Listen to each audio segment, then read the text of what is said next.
ನಗರದ ಪರಿಸರದ ಜನರು ಅಮಾಯಕರು. ದಿನದ ಕೂಲಿಗಾಗಿ ರಟ್ಟೆ ಮುರಿದು ದುಡಿಯುವವರು. ಅವರಿಗೆ ಕಾನೂನಿನ ಅರಿವಿಲ್ಲ. ದುಡಿಮೆಯಲ್ಲಿ ಅಕ್ರಮ ಇದೆ ಎಂಬುದು ಗೊತ್ತೇ ಇಲ್ಲ. ಅವರ ಮಟ್ಟಿಗೆ ಕೆಲಸ ಕೊಡುವವರೇ ದೇವರು. ಇಂತಹ ಜನರ ಕಿವಿಯಲ್ಲಿ IPS ಅಧಿಕಾರಿಯಾದ SP ಭೂಷಣ್ ಬೋರಸೆ ಅವರು ಯಾವ ರೀತಿ ಹೂ ಇಟ್ಟರು ಎಂಬುದನ್ನ ನೀವೇ ನೋಡಿ.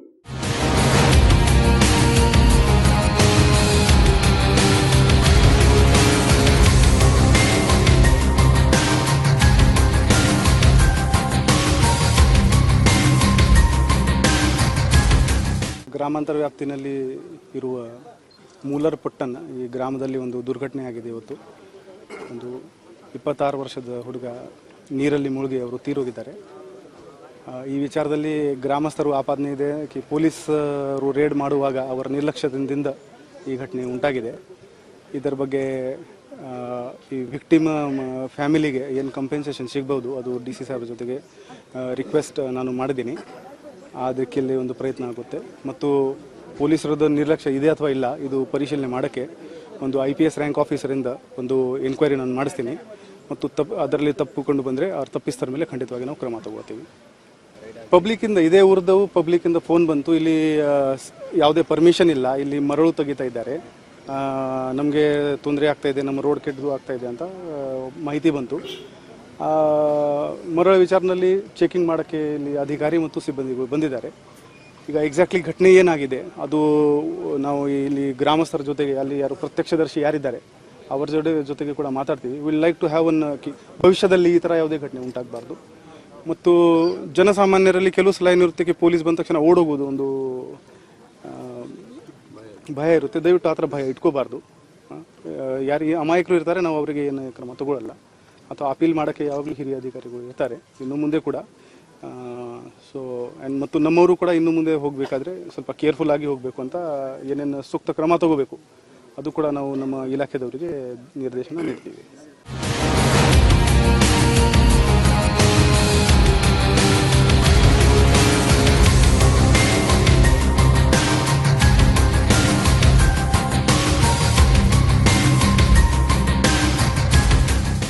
ಈಗ ಗೊತ್ತಾಯ್ತಲ್ಲ ಪೊಲೀಸರ ಒಳಮರ್ಮ.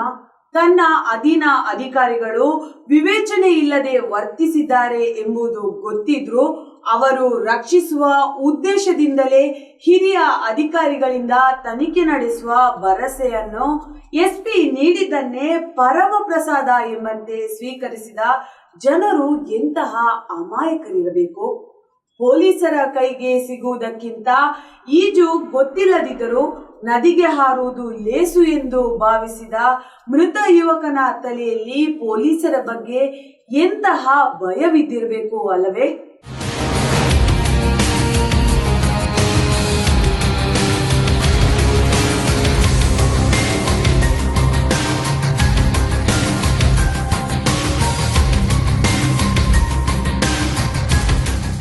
ಪೊಲೀಸರ ಭಯದಿದ್ದಲೇ ಯುವಕ ನದಿಗೆ ಹಾರಿ ಜೀವ ಬಲಿ ಕೊಟ್ಟ.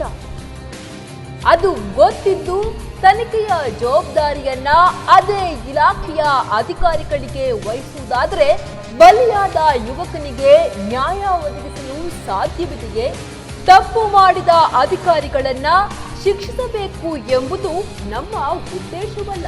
ಬದಲಾಗಿ ಪೊಲೀಸರು ಕಾರ್ಯಾಚರಣೆ ನಡೆಸುವಾಗ ವಿವೇಚನೆಯಿಂದ ವರ್ತಿಸಬೇಕು ಎಂಬುದೇ ನಮ್ಮ ನಿಲುವು.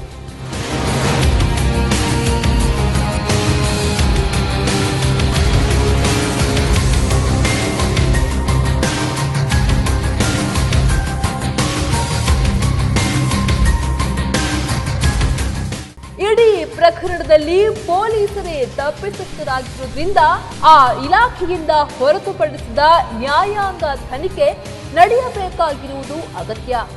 ಆದರೆ SP ಬೋರಸಿ ಅವರು ಈ ಬಗ್ಗೆ ತುಟಿ ಬಿಚ್ಚದೆ ತಮ್ಮ ಅಧಿಕಾರಿಗಳನ್ನ ರಕ್ಷಿಸಲು ಯತ್ನಿಸುತ್ತಿದ್ದಾರೆ ಎಂಬುದು ಯಾವುದೇ ನಿಜವಾದ ರಕ್ತ ಸಿಕ್ತ ಕ್ರಿಮಿನಲ್ ಕೃತ್ಯಗಳ ಹಿನ್ನೆಲೆ ಇಲ್ಲದ ಒಂದು ಗ್ರಾಮೀಣ ಪ್ರದೇಶದಲ್ಲಿ ಈ ರೀತಿಯ ಅವಿವೇಕದ ಘಟನೆಗಳು ಜನರನ್ನ ನಿಜವಾಗಿಯೂ ಕ್ರಿಮಿನಲ್ ಕೃತ್ಯದತ್ತ ದೂಡಬಹುದು ಎಂಬ ವಿವೇಕ ಪೊಲೀಸರಿಗೆ ಇರಬೇಕಿತ್ತು.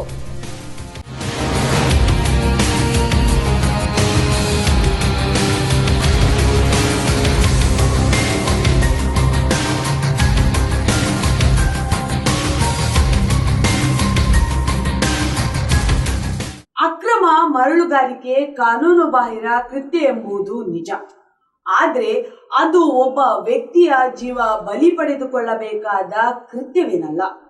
ಅಕ್ರಮ ಮರಳುಗಾರಿಕೆ ನಿಲ್ಲಿಸಬೇಕಾಗಿದ್ದರೆ ಪೊಲೀಸರು ಅದರ ಹಿಂದಿರುವ ಕುಳಗಳ ಮತ್ತು ಅವರಿಗೆ ಆಶ್ರಯ ನೀಡುತ್ತಿರುವ ರಾಜಕೀಯ ಪುಡಾರಿಗಳ ಬೆನ್ನು ಬೀಳಬೇಕಿತ್ತೇ ಹೊರತು ಹೊಟ್ಟೆಪಾಡಿಗಾಗಿ ದುಡಿಯುವ ಕಾರ್ಮಿಕರ ಮೇಲೆ ಹರಿಹಾಯುವ ಕೆಲಸವನ್ನ ಮಾಡಬಾರ್ದಾಗಿತ್ತು.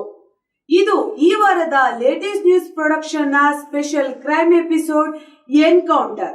ಮುಂದಿನ ವಾರ ಇನ್ನೊಂದು ಕ್ರೈಮ್ ಕಥೆಯೊಂದಿಗೆ ಭೇಟಿಯಾಗ್ತೀನಿ. ನಮಸ್ಕಾರ.